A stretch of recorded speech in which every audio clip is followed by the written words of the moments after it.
Assalamualaikum warahmatullahi wabarakatuh. Semangat pagi dan salam sehat selalu untuk kita semua. Tetap perhatikan protokol kesehatan dimanapun kita berada di era pandemi COVID-19 sekarang ini.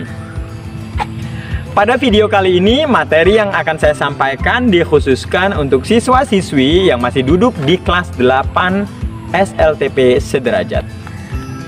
Materi yang akan saya sampaikan mengenai cara dan saluran mobilitas sosial.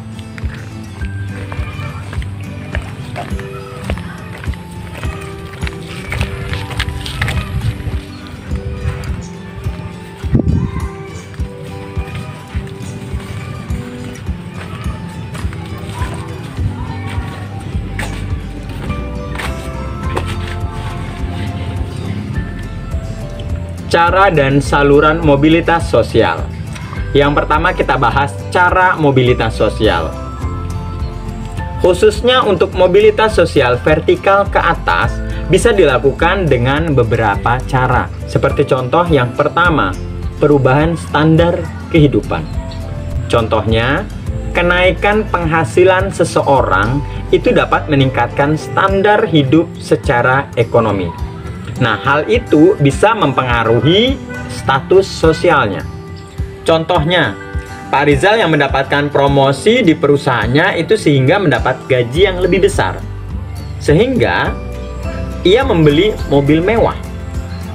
Secara otomatis, status sosial dari Pak Rizal juga akan meningkat. Yang kedua, perubahan tempat tinggal. Untuk meningkatkan status sosial, seseorang bisa berpindah tempat tinggal ke tempat tinggal yang lebih baik dengan fasilitas dan keamanan yang lebih baik pula. Karena apa? Dengan berada di tempat tinggal yang lebih baik, secara otomatis status sosial seseorang juga akan membaik atau meningkat. Yang ketiga, ada perubahan tingkah laku. Nah, agar mendapatkan status sosial yang lebih tinggi, orang berusaha meningkatkan atau menaikkan status sosialnya itu dengan mempraktekkan bentuk-bentuk tingkah laku dari kelas sosial yang lebih tinggi. Contohnya, ada perubahan cara berpakaian seseorang. Ada perubahan ucapan atau kalimat yang dilontarkan seseorang. Atau mungkin perubahan kegemaran atau kesukaan. Itu juga akan meningkatkan status sosial seseorang. Contoh, seseorang yang tadinya biasa makan di warung pinggir jalan atau angkringan, suatu hari dia akan makan di restoran mewah. Itu akan meningkatkan status sosialnya. Yang ketiga, cara mobilitas sosial bisa dilakukan dengan pernikahan.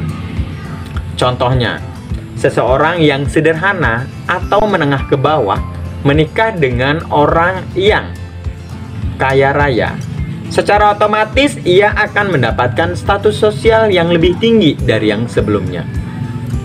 Cara selanjutnya bisa dilakukan dengan bergabung dengan organisasi tertentu. Seseorang dapat meningkatkan status sosialnya jika ia melibatkan diri terhadap organisasi tertentu. Contohnya, jika seseorang yang tadinya bukan anggota dewan, suatu saat ia menjadi anggota dewan. Secara otomatis status sosialnya akan meningkat lebih tinggi. Itu dia beberapa contoh cara yang dilakukan untuk mengalami mobilitas sosial.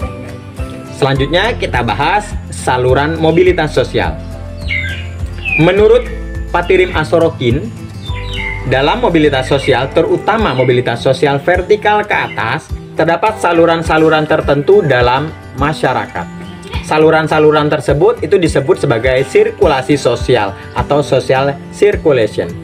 Di antaranya, yang pertama, ada angkatan bersenjata.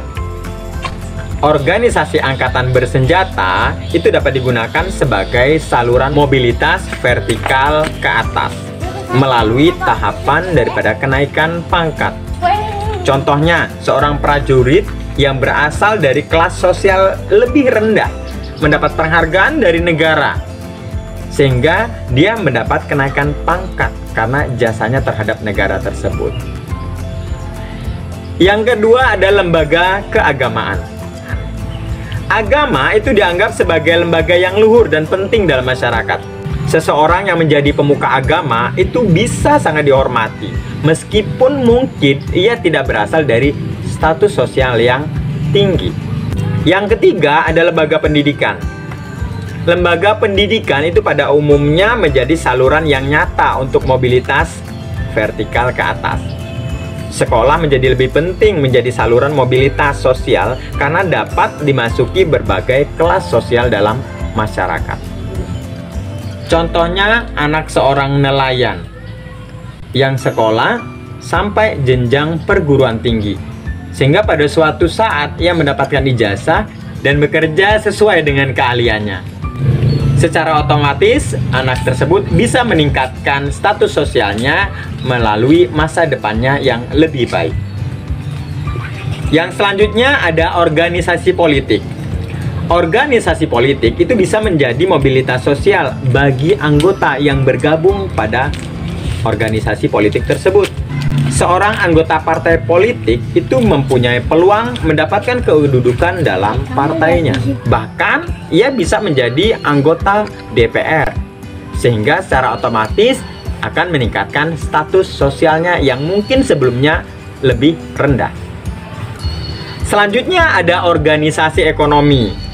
Organisasi ekonomi itu memiliki peranan penting sebagai saluran gerakan sosial vertikal ke atas. Contohnya, seseorang itu bisa mendapatkan status sosial bila berhasil menjadi pengusaha yang sukses, atau mungkin dia memiliki jabatan pada organisasi ekonomi seperti BUMN. Selanjutnya, organisasi keahlian. Organisasi keahlian itu bisa menjadi wadah saluran mobilitas sosial bagi orang-orang yang memiliki keahlian tertentu. Melalui keanggotaan organisasi keahlian, seseorang dapat meningkatkan status sosialnya pada masyarakat. Contohnya, Ikatan Dokter Indonesia dan Ikatan Hakim Indonesia. Saluran yang terakhir, menurut para tim Asrokin, yaitu saluran perkawinan. Sebuah perkawinan bisa menjadi wadah seseorang untuk meningkatkan mobilitas sosialnya. Contohnya, seseorang yang status sosialnya rendah menikah dengan seseorang yang status sosialnya lebih tinggi. Dengan secara otomatis ia akan meningkatkan status sosialnya. Demikianlah materi yang dapat saya sampaikan mengenai cara mobilitas sosial dan juga salurannya. Semoga materi yang saya sampaikan bisa bermanfaat untuk kalian semua. Saya akhiri sampai di sini. Minta maaf kalau ada kesalahan kata. Wassalamualaikum warahmatullahi wabarakatuh. Salam sehat selalu.